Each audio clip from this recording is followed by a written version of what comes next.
everybody, how's it going at the desktop today? Thought we'd take a look at something brand new that just showed up a couple weeks ago here, and that is this. This is the RMS 215 Fulcrum analog summing unit from Roll Music. And for all you guys are scratching your head going, okay, that's great. What the hell is it? Well, let's find out what analog summing is all about.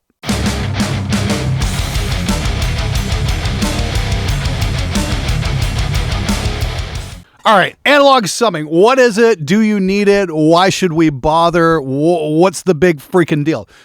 All right, simply put, analog summing allows you to have your DAW emulate an analog console, like a large format analog console, by basically mimicking the summing bus. That's the thing that takes all the channels here and puts it into your two bus, your left and your right, your main output. The logic being here is that if you can do it in the analog realm with, say, something like this, you're going to get a quote-unquote better mix. Now, there's a bunch of different companies that make these things. I know Dangerous makes one, and Cranborn has one built into their 500 ADAT unit, and I've used that. That thing's absolutely fantastic. But the Fulcrum here is unique in that it is a passive unit, meaning there's no power connected to this thing. It doesn't have any power of any kind. All it is just a bunch of switches in the front that are completely non-powered. So what I've got here are 8 outputs hooked up to my RME Fireface, and they're corresponding here to the first 8 channels, except for the first 2, because those are going to my speakers so I can monitor what's going on. And in this case, for this mix, it's going to work out just fine because I'm only good bussing out guitar, bass, and drums as stereo pairs. Now, the really exciting thing about the Fulcrum is the fact that it's completely passive. What you need to do is you need to hook this into a pair of mic preamps to re-amplify the signal. And that's where it gets interesting because you can impart different flavors of different mic preamps. And that's exactly what I've done here. I put the same mix through a set of APIs, some Cranborns, some Neves, and a couple of old classic Ward-Beck M460s as well. And I'm going to show you that a little bit later on in the video. But for the time being, let me show you just how I'm going to put this mix together as 3 stereo stems. Let's start with the drums. So this allows us to put a signal to either side, left, right, or mono.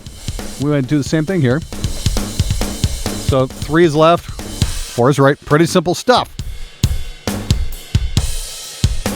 Now I can even switch that around if I want.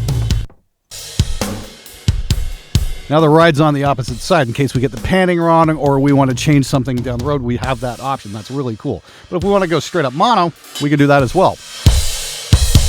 Maybe it's get a little farty with that on that kick drum. Check that out one more time. Not bad, not bad.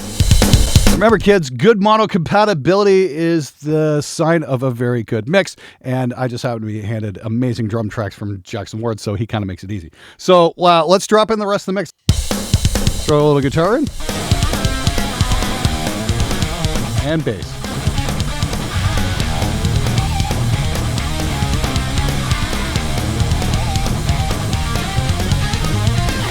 It's really that simple. We can punch the drums out just like that.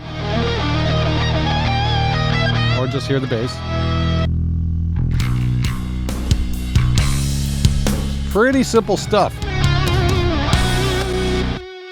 Now, the cool thing is because we're in the analog realm, I can actually bring a couple of extra goodies into the mix. In this case, I've got an IGS bus compressor and a rubber bands mastering EQ that I've got in play as well. And I'm going to drop this in and out of the mix for you, show you guys exactly what that is. Check this out. This is really cool.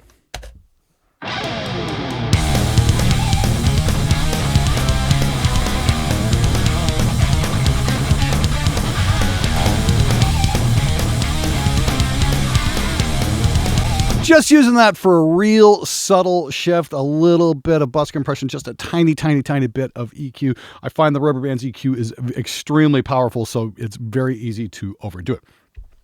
But essentially, that's it. You've got some DB25s on the back of the Fulcrum and a couple of XLRs. It's really that simple. All you got to do is get a proper DB25 snake cable, hook it up to the outputs of your sound card if you have an 8-channel sound card, and you're in business. It's really that easy to do.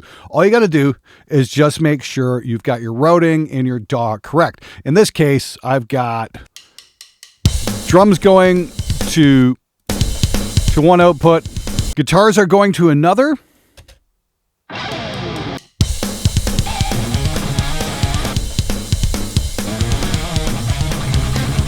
and bass is going to a third right here.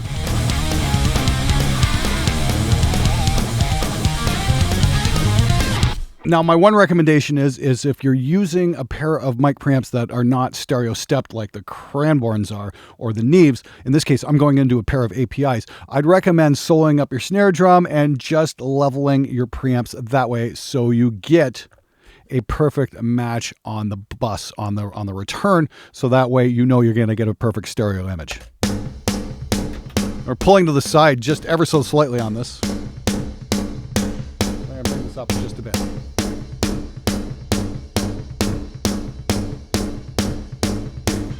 It's looking pretty good right there. I think we're gonna go with that. Let's unsolo.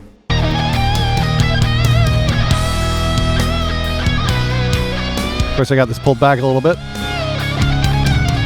Just give myself a little bit of headroom there. And back in. Yeah, that sounds great.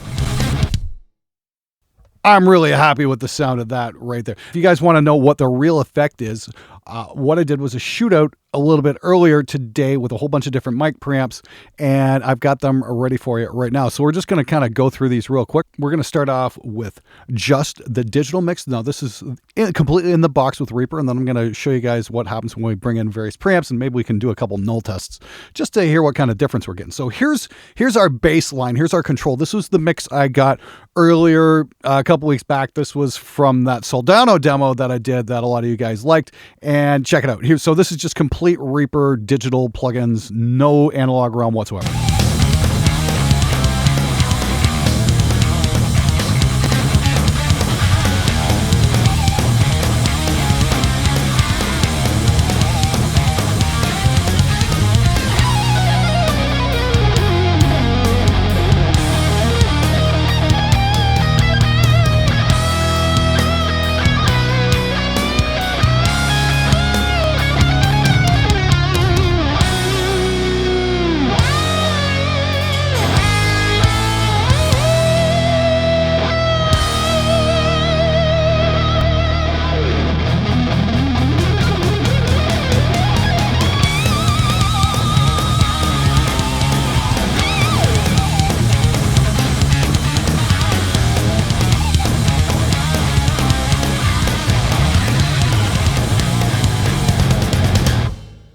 Now, what I'm hearing is in the analog realm, the mixes do sound a little bit bigger. It doesn't really, the differences between the preamps is pretty minimal. I don't have a lot of preamps where I can really crank the living crap out of the gain and bring an output fader back. My Great River MP to Envy is still in the shop being repaired. The only one I have is the Ward Beck console. And I noticed this one sounds a little bit smaller, say, compared to, say, a Neve or an API. And that's exactly what I did. I brought the gain up and brought the faders back so we could get the transformers on the preamps to saturate just a little bit. And take a listen here. I'm going to shoot this out between the API and the Ward Beck, and let's take a listen. So the API is on top here and the Ward Beck's down here. So we're going to start off with the Ward Beck and then go to the API. Listen how the mix actually opens up a little bit more on the API, at least in my opinion.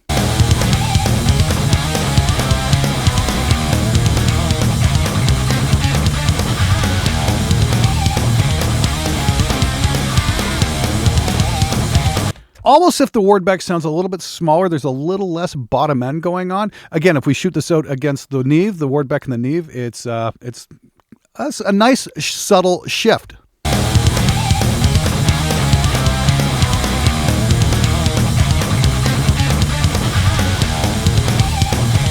Now watch what happens if we null these out. So there's definitely going to be a difference going on here. Check this out. Wow, that's not even close. There's so much top end left. So that tells you there's a massive shift going on in the mixes in the top end. So that's pretty cool. Considerably more than you would get than, say, changing out a vacuum tube and a guitar amp. That's for sure. Now, this mix at the top here is completely in the box with post-processing like SSL bus type compression, whereas down here at the bottom, that's where I'm using an analog mastering EQ and the IGS S-type bus compressor. If we null these two out, there should be a pretty serious shift here as well. Pretty damn close, actually.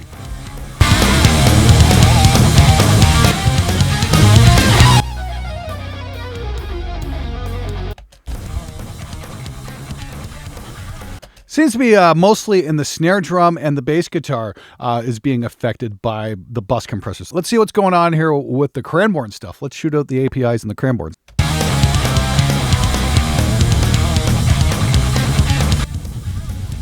Ha!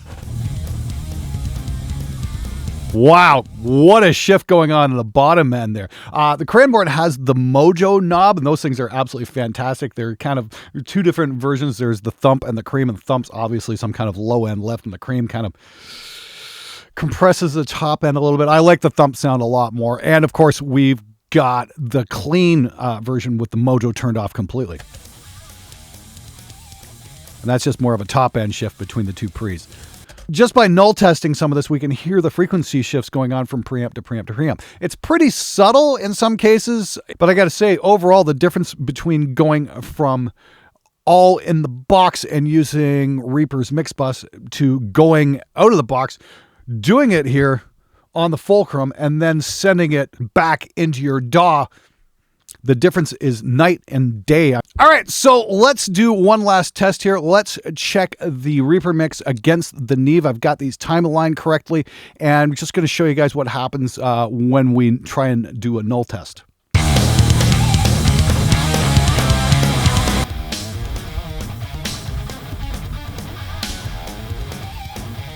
That's not subtle. There's a lot of snare drum left. There's a lot of guitars left going on there. So that tells me there's a huge difference in the analog realm. Now, like I showed you guys, there's not a gigantic difference from going from preamp to preamp as there is from going from the digital realm into the analog realm. So if you've got a couple of cool preamps kicking around and you're wondering how you can put them to use other than just to track through, you might want to check out the Fulcrum from Roll Music, because this thing is super cool and it will definitely open up your mixes and give you a little bit more depth and dimension. I'm really digging this thing. I've got it set up on the desktop right now, but I think I'm going to try and find a spot for it in my rack because I want to use this some more, because I got a feeling this thing has been exactly what I'm looking for. Okay, so that's me just getting my feet wet with analog summing. Definitely want to check out some more stuff with it in the future. If you guys got some comments or questions, leave them below. Anyway, thanks so much for watching. I'll see you tomorrow on Viewers Comments.